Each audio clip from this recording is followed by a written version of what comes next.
صرنا عظاما في زمن الميادين وزمن الانشقاق والتفرق. صرنا عظاما بالخروج على الحكام. صرنا عظاما بالمتاجرة بالدين. صرنا عظاما بالتطاول على جيش مصر العظيم. صرنا عظاما بالتطاول على مصر التي أعزها الله وحفظها الله.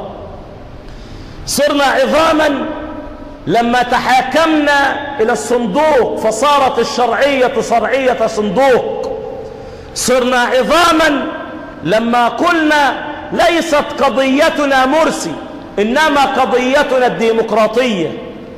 صرنا عظاما لما هدد المسلم أخاه المسلم. صرنا عظاما لما قال لإخوانه المسلمين سنرجعكم عبيدا لإيران. صرنا عظاما والبلاء يعم والمصيبة تعم واتقوا فتنة لا تصيبن الذين ظلموا منكم خاصة. لما قيل طز في مصر ولما قيل إن جيش مصر عظيم لكن قادته فئران. صرنا عظاما نخرة لما قتلنا جند مصر على الحدود أو في سيناء. صرنا عظاما نخرة لما صلينا في الميادين وقطعنا طرق الناس. هذا الجهاد جهاد الطبل والزمر، جهاد الشعارات. صرنا عظاما لما أفتى بعض المجرمين للمعتصمين في رابعة بالفطر والنكاح في نهار رمضان. إجرام وتجارة بالدين، تجارة بالدين. أفيقوا ولت الدولة وإن شاء الله لن تعود، لأنهم ما أقاموا الصلاة ولا آتوا الزكاة وإنما تعاطوا الضرائب وأصروا على الربا. ما أمروا بالمعروف ولكن تصالحوا مع أبناء المجوس. ما نهوا عن المنكر وإنما زادوا الضرائب على الخمور. لن تكون لهم دولة ولو كانت فلن تدوم. أفيقوا وارجعوا إلى سماحة الإسلام وعظمة الإسلام. أمن الإسلام السمح أن تنام نساء المسلمين في الشوارع،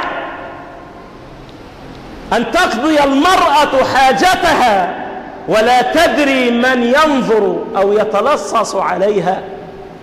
هذا من الإسلام؟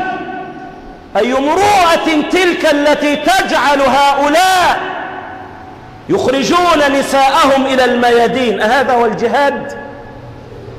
جهاد في الشوارع، الجهاد بالإيذاء، الجهاد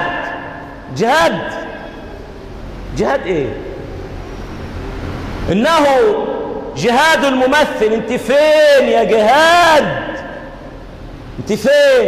انت فين يا جهاد؟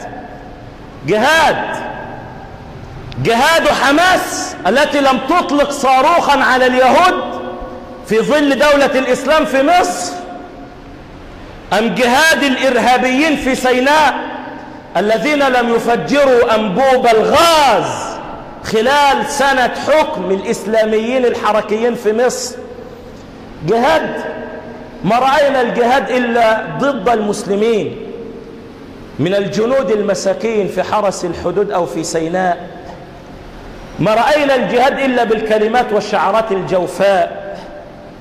ما رأينا الجهاد إلا في الميادين. وسنبقى وسنموت وهو مختبئ وهي مكاسب سياسية يريدها القوم. أفيقوا يا قوم وارجعوا إلى سماحة الإسلام، وارجعوا إلى عظمة الإسلام، ارجعوا إلى الكتاب والسنة. تريدون دولة للإسلام؟